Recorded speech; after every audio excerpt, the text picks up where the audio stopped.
Really, I'm delighted to be a part of this conference since morning. You must have been tired listening to so many people because it's quite an academic exercise. I don't know whether you are tired or not. Myself, fatigue will naturally be there, and the whole day you listen to so many things. But because it was interesting and educative, I was attending almost every session fully except for a few minutes. I'm really thankful to Hudson Institute for inviting me to this conference and giving me an opportunity to express about the organization that I represent. So just now introduced to you. Most of you know about the RS, and I'm here to meet some people and interact with them. I also had an opportunity to participate in another conference in Stanford recently about science, technology, global health, and sustainability. And I had the opportunity to, where Bill Drexel was a moderator. So the RSS is now has completed 100 years of its service to nation and society. The RSS has reached out to a vast section of people within the country. We thought it is also necessary to interact with the thinking and influencing sections and individuals of other countries, particularly the Western countries where America naturally leads. So I had the opportunity of interacting with some of the influential opinion makers and also some think tanks. And this global outreach has helped me to communicate what RSS really means and what it's doing. So I'm really happy that here in midst of you, I will be expressing certain things in the form of answers to Sameer's questions. Great. Well, thank you, Mr. General Secretary. It really is great to welcome you to Hudson Institute and to do it in the company of so many good friends. I was fortunate enough to have decided that I needed to understand the RSS at more or less the time the RSS had decided that it wanted to engage more with people from the West. And thanks really to Ram Madhav, who originally introduced me, and to Tim Shah, who I don't see is here today, but who introduced me to Ram.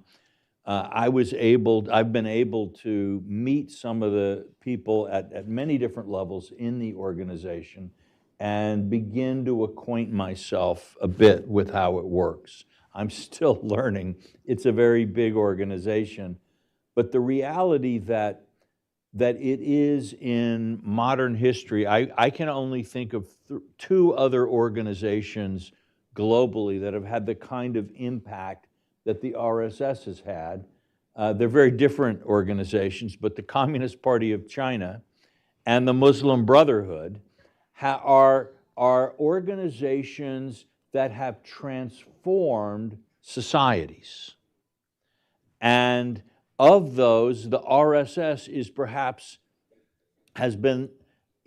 seems to have the longest trajectory ahead of it, and maybe also be ultimately the most significant, as its field of operation is the world's most populous country. Yet it is almost unknown territory, even for many in the United States who think of themselves as knowing something about India.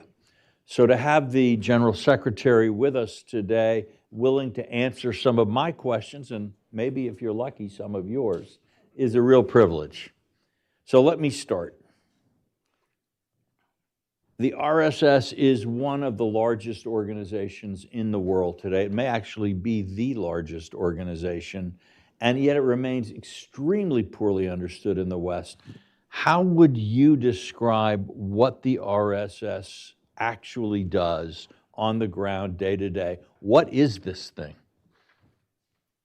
RSS is the People's Voluntary Movement, and inspired by cultural ethos and civilization values of the ancient society in India, which is generally known as Hindu philosophy and Hindu culture. RSS is engaged for the last 100 years to create volunteers, whom we call Swayamsevaks in Sanskrit, but it can be loosely translated as volunteer, and organizing society, which is apparently having vast diversities, but in fact it's having an underlying oneness. So to create these volunteers with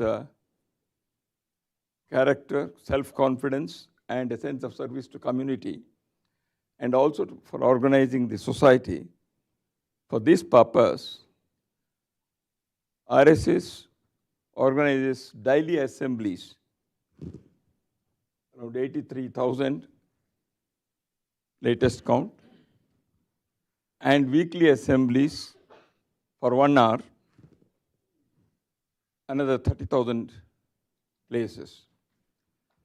So through this 1 hour gathering, the inculcating of values of life, as I said, self-confidence, service-mindedness, and feeling of oneness is achieved. Pay back to the society to create human social capital for the purpose of society's betterment and nation's oneness. So that is the work of RSS. People of every walk of life and all age group have become the volunteers of this organization.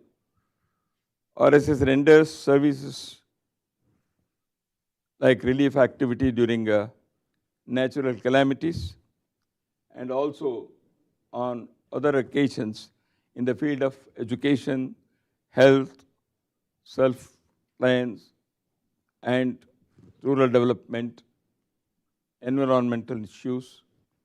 So the RSS volunteers have created civic institutions numbering nearly 40. Most of them have become nationwide organizations engaged in nation-building activities.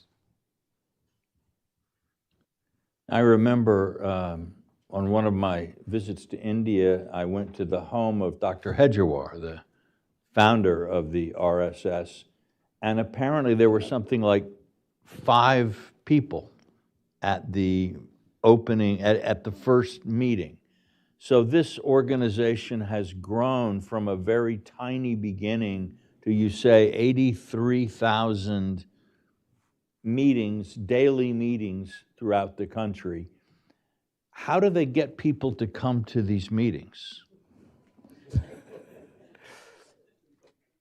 So a commitment is created because the personal, individual, one-on-one contacts.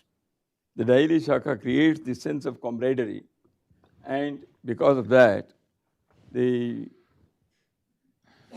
social commitment is awakened in them, and a sense of duty and paying back to the society selflessly.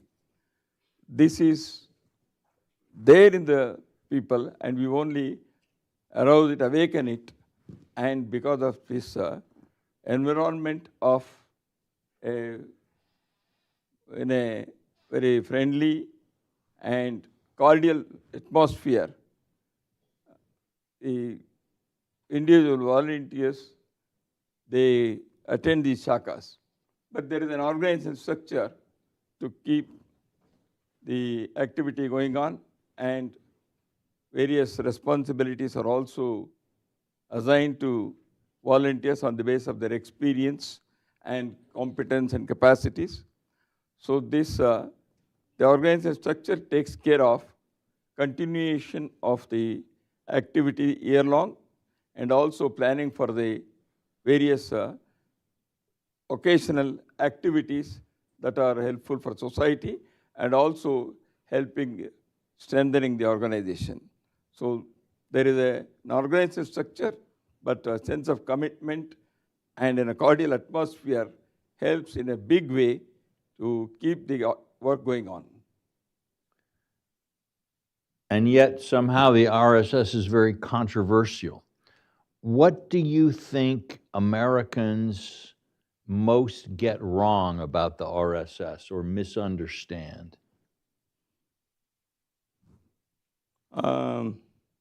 About Americans' misunderstanding is not only about RSS. Yeah, but India as well. The whole Americans are very good at misunderstanding. I think we can all agree on that. But we believe that you will be correcting those misunderstandings. Oh, yes. In the 83,000 daily meetings of people who study Walter Mead thought.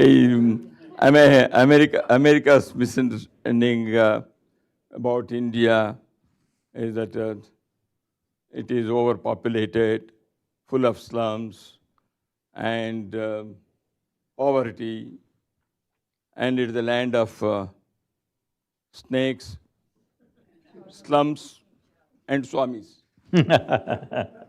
Means gurus. Oh, Three but S's. India is also a tech hub, technology.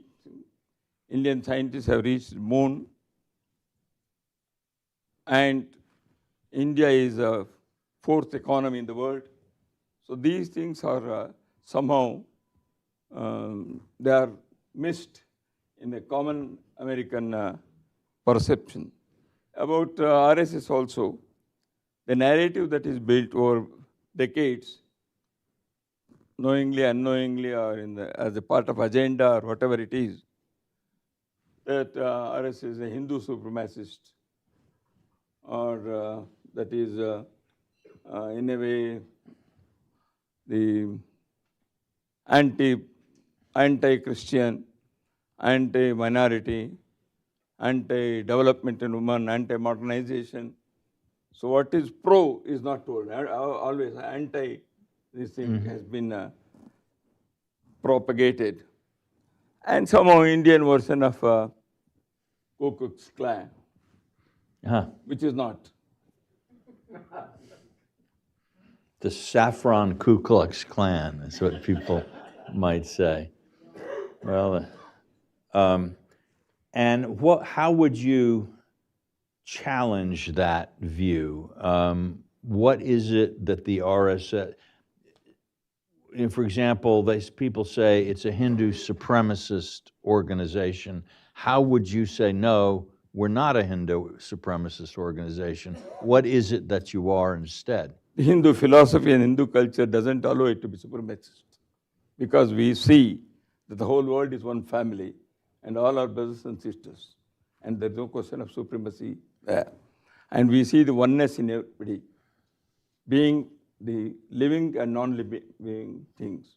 So when that is the basic philosophy of Hindus, the supremacist nature of Hindus cannot be there. Okay. And also, in the history, Hindus have never invaded any country. Hindus have never enslaved any people. Hindus have nothing to apologize for.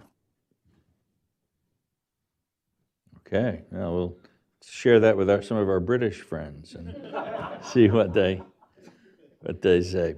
And the RSS has been, certainly in the last few years, where it's been closely associated with the BJP, the governing party, it's been very much part of India's cultural and economic modernization project.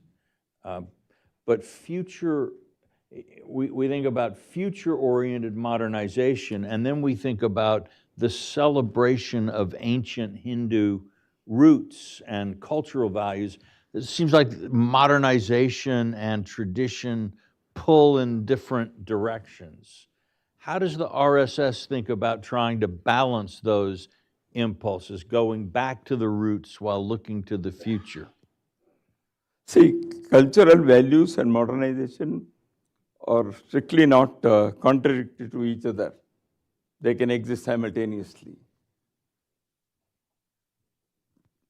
Though they may often create some tensions here and there, and they require adaptation, both modernization and cultural values, according to the times. While modernization brings industrialization, technology, and individualistic trends, it can work alongside culture and cultural values as well. See, the thing is, the simultaneous existence of culture and modernity has been experienced in recent decades in many societies, Oriental societies particularly, whether it is a Hindu society, Indian society, Japan, or China, all have modernized, but at the same time, their cultural and civilizational values, they are kept intact and they take inspiration from that. So that's why I don't think the cultural values and modernization, they pull in opposite direction. Only thing is that some adaptation may be required time to time. That is what the Hindu philosophy says as Sanatana. The Sanatana means the eternity. That is, Sanatana is, it is ever growing, but at the same time, the ancient one. It is ancient, but ever growing. The example that is given in our philosophical tenets is like a banyan tree. A banyan tree has deep and strong roots. It is cultural and civilizational ethos. And the banyan tree has also so many branches, and every season, new sprout and new leaves and new flowers bloom and blossom. So that is as new as it is old. So culture and modernization can live together. That is a part of nature. In sort of Anglo-American literary and philosophical tradition, Edmund Burke is, I suppose, the thinker who's associated with this idea of modernization rooted in tradition, or ultimately for him, he did not really see the contradiction. And he argued, in fact, that if you lost touch with the roots, ultimately this would reduce your ability to modernize successfully. Does that kind of coincide with? Exactly. T.S. Eliot has also written about tradition and modernity. Ah, yes. Well, I was only an undergrad English major. You went to grad school, so you can outdo me there, clearly. Yeah, I hope, personally, I hope that we can spark more conversation between Americans and Indians on thinkers and writers like Eliot and Burke and others coming out of the Indian tradition, because I think there are unexplored connections that could really lead to a deeper understanding that might even have an impact at policy. But this is one of the things that has. That would be one of the wonderful projects that institute like Hudson Institute can take up. Well, absolutely, and I know we have friends at the India Foundation, and we may continue to speak with them about some of these ideas. But now let's go to something more depressing: great power politics. America is looking to India increasingly as an indispensable strategic partner and a counterweight in Asia to the rise of China. But to play a role like that, which I think India also wants to prevent any other country from being dominant in Asia, this requires a very sustained period of economic and social development, of really almost a radical modernization of and institutions to be. What do you think, how does India do this? What does India need to do to realize its full potential? I think in the previous sessions, this has been wonderfully discussed by other panelists. So, however, the India wants to have good relations with all the countries, neighboring countries or distant countries, particularly countries like US and other such major powers in the world. So, if America is also looking for strategic partnership with India, so India is, because of its size, because of its demographic dividend, because of technological advancement, because of its fourth economy in the world, and the size of India's population, naturally, a better relation, as it has been discussed, and partnership is called for. And how it can be done? It can be done because of mutual trust and level playing field and mutual respect and recognizing the needs of each other. So I think in the modern geopolitical situation, these issues are very important. If that mutuality is missing, then I think the trust deficit will be there. Yeah, I would agree, and I think building people-to-people relations is critical for this. You said it. This people-to-people relation should be strengthened so that more people understand the other societies. So many a time, prejudices work, or sometime some expressions are, that may cause damage, but definitely people should see the people of other societies or civilizations, other countries, they themselves. Then creating such an atmosphere and facilitating this by both state and non-state actors like institutions and think tanks and universities can do a lot in this, so that this mutuality and trust is strengthened. Yeah, that's certainly shaped a lot of what we've tried to do here at Hudson in our India project. We've been trying to take American journalists and think tank people for visits in India. We worry that because there aren't enough of these deep people-to-people relationships, enough understanding in the US of the Indian point of view and Indian civilization, that mistakes can be made in foreign policy, or whether either in the substance or in the presentation, that can have serious costs. I think we maybe were a little too late in that we were unable to prevent exactly that from happening in recent months, perhaps. But we hope that in the future, to us, this just means we need to work harder to try to make sure that in the future, the foundations of the relationship are strong enough. And civic institutions can also help in this way, in a big way. Exactly right. So we will continue with what we're doing, and I hope some of the people that are with us today will want to help us and support that mission.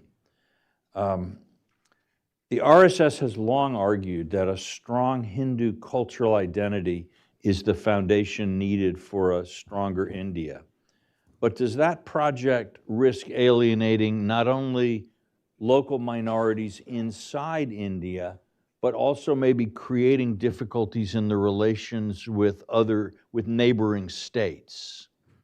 how does the RSS navigate the tension between an India that is becoming more Hindu and a neighborhood where other states, and particularly I could think of states that emerged from British India after the partition, where this is a very divisive concept? See, in RSS view, Hindu identity is a civilizational identity, not a religious one, not faith-based. As such, there is no room for being alienated or think of alienation. Civilizational values, worldview, and manifestations of them in life, human relation with nature, and historic facts, they all contribute to the formation of a culture. So the religion is not playing that role in forming the culture. That's why RSS has always emphasized about the cultural ethos and civilizational values, which are not nothing to do with directly religion. When you say minorities, religious minorities, I mean. So these, however, tensions have been there on and off because of some political interests, wrong understanding of history, or wrong interpretation of history, and some other machinations. RSS believes that continuous and comprehensive dialogue with all these groups will definitely help in clearing the misconceptions, misgivings, or if there are any fear is there, that can be definitely clarified. So RSS is engaged in such dialogues with the so-called minorities and their leadership.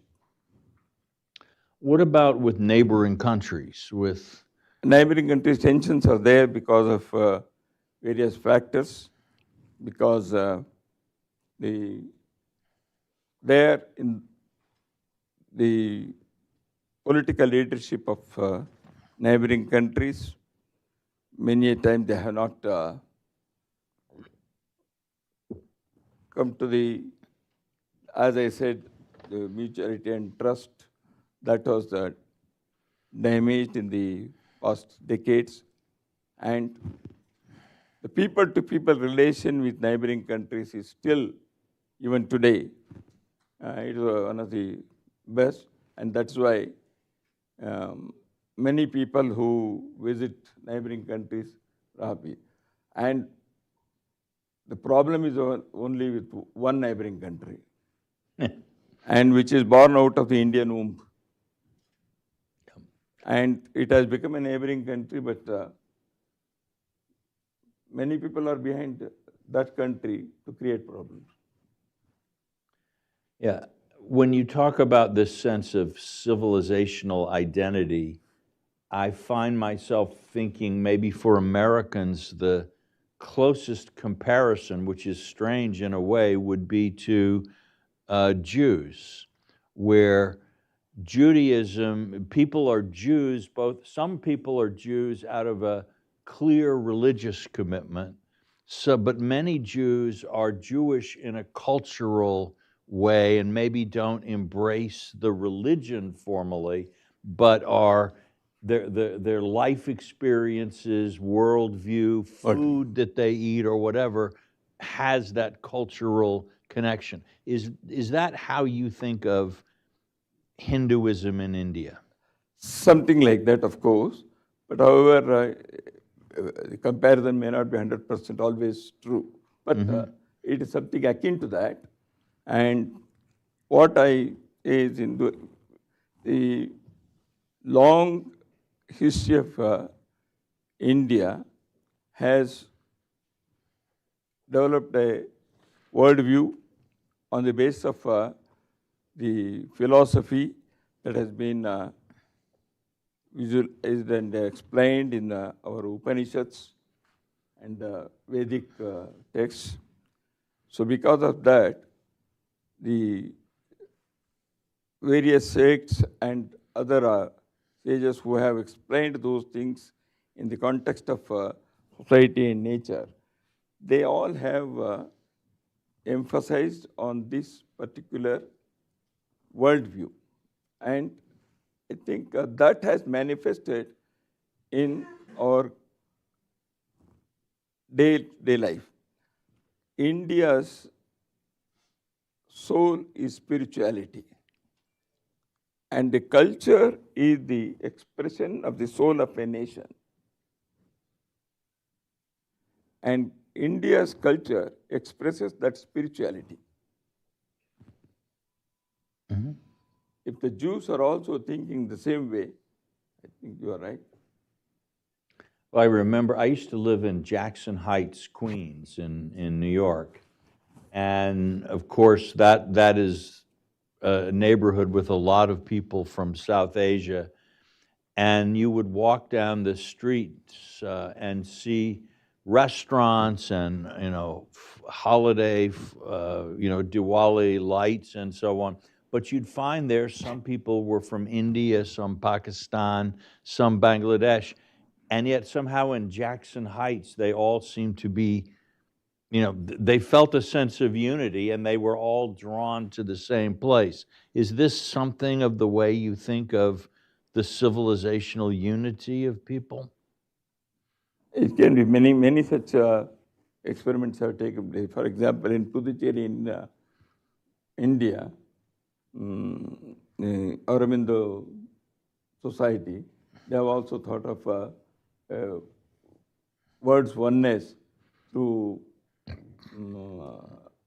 creating Auroville. So this oneness has been tried in many ways. But thing is, I think bringing together is one thing. But feeling that oneness is possible, as you said, by better understanding of other people in society. And in a way, what you said also can be helpful in making people understand that oneness. Now, to get away from oneness for a moment here, Pakistan has recently reasserted itself as a significant player in Gulf and broader Islamic world diplomacy. From an RSS standpoint, how do you assess this development, and how do you assess what it means for India and Indian policy? RSS doesn't get into this politics of these things. However, what the government of India says and thinks and feels, that is in the interest of India, and we are in alignment with that. Okay, so on this particular issue, you and the government are... No, on many issues. Many issues, yes. Because the people who are in the government are from the RSS background. Yes, and this, when we mentioned earlier that that something like 40 organizations, national organizations, have come out of the BJP, of the RSS, or been started by its volunteers. One of them, I guess, is the BJP. So the relationship between the RSS and the ruling party in India is quite close, and one could even say profound, which is one of the reasons certainly that we at Hudson Institute think that Americans need to spend a lot more time understanding the worldview of the RSS and the aspirations of the RSS, because they're not unconnected to the ideas that are moving the current government.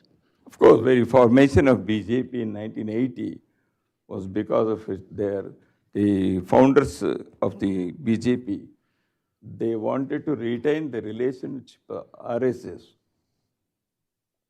So that was the prime reason for formation of the political party coming away from Janata Party at that time. That's why that umbilical cord relationship cannot be wished away. That's right. And I guess the Prime Minister has been an active volunteer in the RSS for much of his life. That is true. He is also proud of it, and we are also proud of him. Very much so. Well, you know, from 5 people meeting in a doctor's house in one city in India to a movement that has generated the political party that now rules the most populous country on the planet and has perhaps received more votes in democratic elections than any other political party now existing on the planet. It's quite a movement. That's quite a first 100 years. What next? Thank you for that compliment. And if we are number 1 on the planet, we have not become big brothers, and we will not be. With the strength, the humility comes. That is what the Hindu philosophy says. And we not only believe in that, we are the practitioners of that. So that the strength and success has made us humble, and we want to be so. So humbly I would like to submit that the RSS will be, for the next decades and whatever time it takes, will be engaging in the same activity of creating selfless volunteers for the work of society, nation, and for the work of humanity, for the service of humanity at large. Because it has always been said that a real Hindu ceases to be a Hindu. He becomes universal global citizen. And the RSS believes in that. So that's why this work of creating Swayamsevaks volunteers and engaging them in socio-cultural activities for the benefit of society, nation, and humanity will continue. And at the same time, we would like to see that India embraces modernity, it gets modernized, but having its cultural roots strong enough so that the succeeding generations of India, they should be able to realize the dream of the great patriots who worked for the emancipation of India for last centuries. So that dream should be fulfilled. But it also makes us it also enables us to serve the humanity. And for this, RSS at the threshold of centenary has thought of 5 areas in the next years to engage itself. One of the challenges before the Indian society, and also a challenge before humanity, is cohesion and harmony. Within Indian society, the social harmony and cohesion, as I said in the beginning, the diversities and disparities, many a time they create tensions and mistrust. And in order to achieve unity, the emphasizing social harmony and working for that is necessary. Second, an eco-friendly life at the personal family level also. Many a time environmental issues are discussed on international fora. Public policies are made, protocols are signed. But ultimately it boils down to how the individuals and societies and communities, they behave with environment. So that is why small but doable actions for the ordinary people should be designed and it should be told and communicated. That is why eco-friendly life on the day-to-day basis for green life, clean life is necessary. Use less energy, save water, plant a tree. These things in a big way will be helpful so that you bring the people nearer to nature. Third, family values and inculcating, imbibing cultural and humanistic values in the upcoming generation, and families are built on affection and trust. So families are breaking because of modern life and many other issues. So that's why family values are important. That is why the RSS has thought of is emphasizing on healthy families. Healthy family is guarantee for healthy nations. And the fourth thing is nations have to be self-reliant. That's why our Prime Minister has also said Atmanirbharata, that is self-reliance in economy and also security issues and many other issues. But that doesn't mean give and take will be over. We have to keep the doors open, but anytime dealing with any society, any country, any nation should be on our own, in the nation's interest. So national self-hood in every walk of life, including economy and other, that also should be considered for proper nation building activity. And the fifth, civic duties and civic sense. That means wholesome citizenship qualities and virtues. That should be inculcated, imbibed in individuals and communities. So these 5 areas, as a first step, the RSS has started among its volunteers, and now on the occasion of centenary year, we are now spreading it to the whole nation, and we have been communicating this to large society through various activities.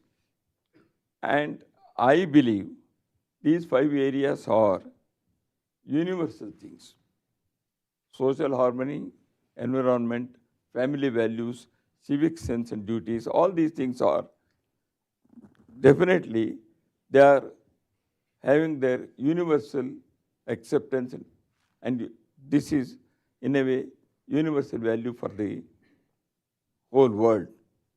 So RSS has started to imbibe these qualities. So that is how we want to make a strong, prosperous nation that would be bringing the dreams of our forefathers for the great nation, and also to feel and make world as one family. So for that, it cannot be an emotional exhortation, but for that, a nation has to be strong and self-confident enough. Then only we can serve the cause of humanity wherever there is misery and hardship. Okay. Well, that sounds like enough work to keep you busy for a while.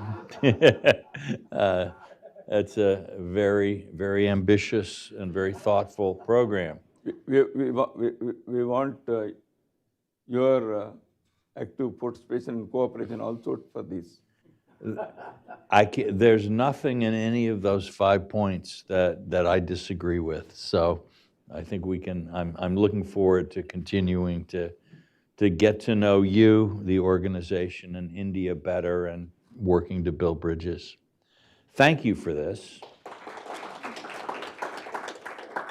And we actually do have some time for some questions from the audience. So please remember that a question is a short statement that ends would be punctuated with a question mark. So let's try to keep it short so that many can have a chance. Yes, the lady back here. And the mic is coming to you. Please introduce yourself. Just tell us who you are and ask your question. My name is Sahana Singh. I'm an author. I'm based in Ithaca, New York. And my question is for Dattatreya ji, I wanted to know the difference between volunteering and seva and the Sanghatan work done by RSS. Because see, my daughter studied in high school, and the only reason she did volunteering was that there were credits associated with it. So many hours of volunteering and you get credit, and that's how you graduate. But with RSS, there doesn't seem to be any of that kind of incentive. There's no incentive of heaven or a fear of hell, or no credits. But still, there are so many of them getting into this kind of work. And how is it different from volunteering? I've already told. Volunteer is a loose translation of the term Swayamsevak. For short of better term, we are using this one. The Swayamsevak, or the volunteer, as I said, is not just giving some time for some community service and getting some credits, as you rightly recognized. So it is a way of life. The Sangh's RSS Swayamsevaks, the volunteers, they feel that it is a way of life that they have adopted. So that's why the volunteer, generally it is counted in time, 1 hour, 1 day, etc. Here it is 24/7 and 365 days. And once a Swayamsevak, always Swayamsevak. That is our basic thing that we say. So that is, it is a lifestyle that he has adopted. He follows it in his family, and it becomes a habit to live a life of, as I said, values with integrity, honesty, transparency, service-mindedness, and that gets expressed in every activity of the person who joins the RS. So that's why this is continuous. It is possible because of person-to-person continuous communication and contact, and I've already explained that in the beginning, how it goes on and on for the continuation is there. So that is how the Sangh's volunteering work is there. It is not, as you rightly put it, for some, but it is a lifestyle. And RSS volunteers, the Sangha Swayamsevaks, from day one they feel that they belong to this nation and culture, and they have to do something for society and pay back to society.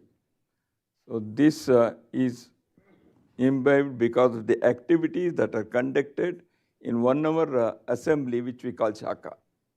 So because of that, this is possible. Yes, sir.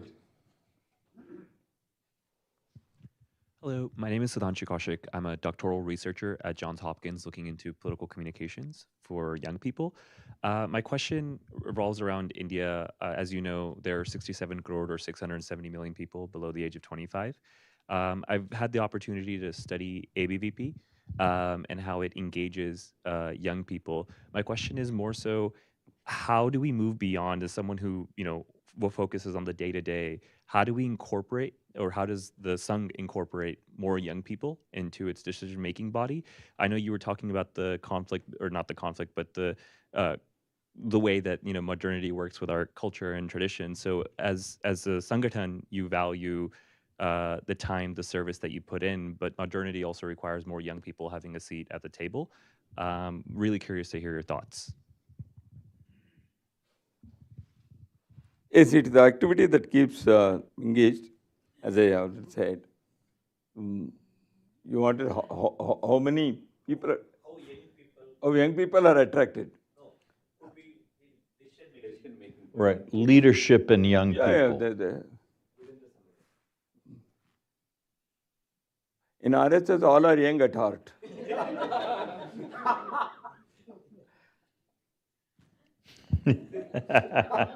One more, the young people young by age, of course, because the Sangh Shakas are having on the age group based, the Sangha Shakas are for the young kids, boys, school going boys, the people who are professionals, slightly grown up, and people who are retired, who are aged, who are senior citizens. So the activity designed accordingly. That is why shakas are also held. They are conducted on the age group based manner. So that is why as I said, sense of community, the young people contact the young people, and they come because of that friendship. One, and another thing is the leadership position is also there. These people are given the full freedom to design their activity. They conduct the whole the activity, the Shaka activity, and also the young people in the RSS, they are given the organizational positions because of one is RSS conducts training camps. Those who are having those training, because of that, organizational management is learnt. And another is experience because of their nature, behavior, and experience. They naturally take the leadership positions, and RSS believes in and practices teamwork and team leadership.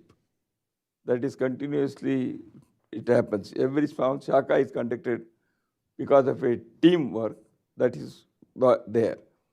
And these things help in achieving young people taking leadership positions and keep the activity going on. Okay.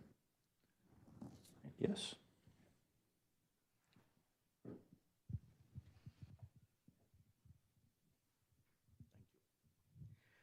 Thank you very much. Very fascinating to listen to the conversation, the fireside chat.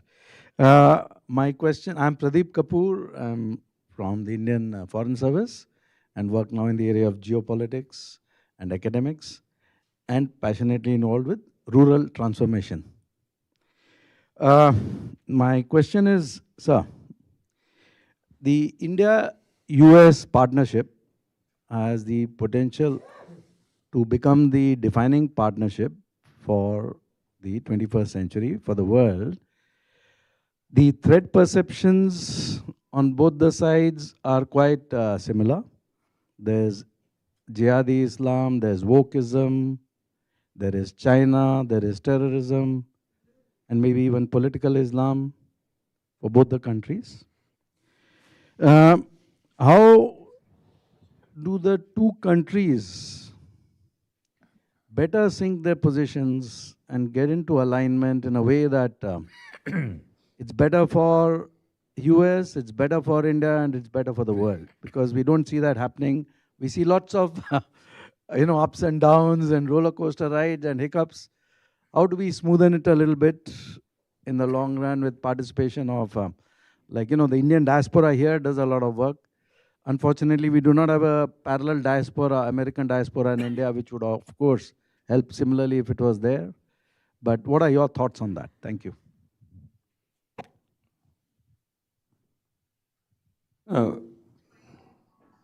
About this thing, I think much has been discussed during the day, and nothing more to be added. The thing is, the India diaspora in America, that's their role, if you want. See, their first allegiance is to, actually, as citizens, those who are citizens here, they have a duty to be good citizens of this country, land. And as citizens, whatever is expected, they have to do that. And there is a cultural connect, and that should be retained. It will be retained naturally. And because of that, they can definitely help and participate in the process of creating better relation between these two great democracies and countries. And back home, if they feel that they can serve the cause of their culture, they are welcome to do that. But they can retain they should continue that affinity. So Indian diaspora in America is not one monolith. It is also having a lot of I'm not telling they are warring groups, because their situations are different. Some are coming on long visa, some have come as students, some are Indian origin people who have been here for decades like you, and some are born birthright citizenship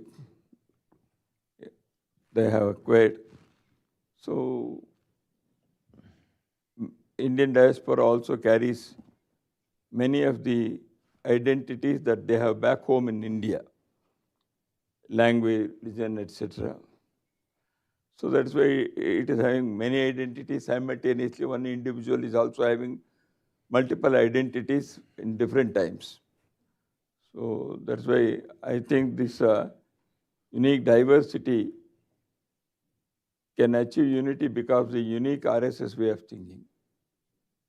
So that is all those people, they should primarily be motivated.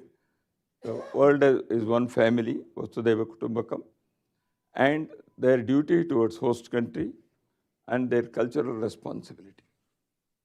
Okay. Well, I'm afraid we are coming to the end of our time together, and if I don't finish up, we'll never get out of here.